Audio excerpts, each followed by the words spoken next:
Телевизија Нова е прва телевизија која што го даде концептот на едно поинакво известување кој што не сме го виделе досега, па можам да кажам на Балканот, туку сме го виделе на оние светски мрежи, кабелски мрежи од типот на CNN или BBC. Мислам дека помина толку многу брзо, толку многу кратко. Јас претходно бев новинар од печатени медиуми, работев по скоро 10 години во печатени медиуми, работев во весници, каде што е многу полесно.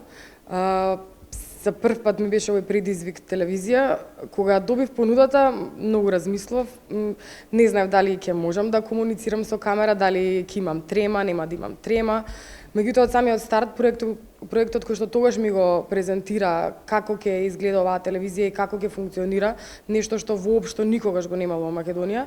Обично кога имаме можност прво да дојдеме во телевизија, започнува со еден договор со уредниците, што ќе работиме тој ден, меѓутоа многу често се случува и малку порано од работното време да треба да се појде директно на настан, па така да многу пати во телевизија се појавуваме и многу подоцна. Ваков тип на телевизија мислам дека може да изгради според мене професионален новинар. Зошто го велам тоа?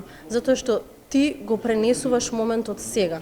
Не го пренесуваш моментот што поминал. Не велиш беше, туку велиш сега се случува. Поплавите се тие што многу голем белек оставија во нашата телевизија и моето работење во телевизија Нова оваа година. Можеби еден поинтересен момент е кога имаше вода во одредени населени места која повеќе од повисоко од коленици, пооблагавме чизми за да влеземе внатре, за да ги снимиме граѓаните кои што таму се поплавени, кои што не може да пристапат до своите домови. Динамиката уште на почетокот се знаеше дека телевизија Нова ќе биде првиот news channel во Република Македонија.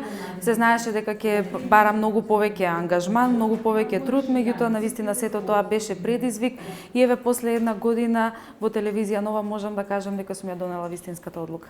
Новинарот и снимателот. Ние мора да соработуваме, да знаеме кога одиме во живо, да знаеме кога имаме малку простор, еве да се повеќе да се сконцентрираме или да се ослободиме. Нема некогаш време за подготвување, некогаш влегуваш во кола, идеш на настанот.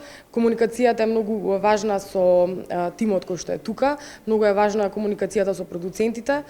Некогаш имаме секунди за да се вклучиме во живо, за да го доловиме моментот во вистинско време. Можам да кажам дека беше голем предизвик да се присуствува на инаугурацијата на 45-тиот американски претседател Доналд Трамп, така да можам навистина да го издвојам овој настан, целата посета на Вашингтон и сите пропратни настани кои што се случуваат таму, како протестите и секако маршот на жените, во кои меѓу тие 500.000 жени кои што маршираа во Вашингтон бев јас.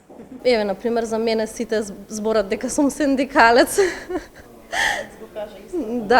Да, дека секогаш сакам новинарите да имаат слободни денови колку што им припаѓаат, на празници некогаш да одмараат, некогаш да работат, она што го сослужуваат да го добијат, затоа што новинарскиот леп е најтежок леп.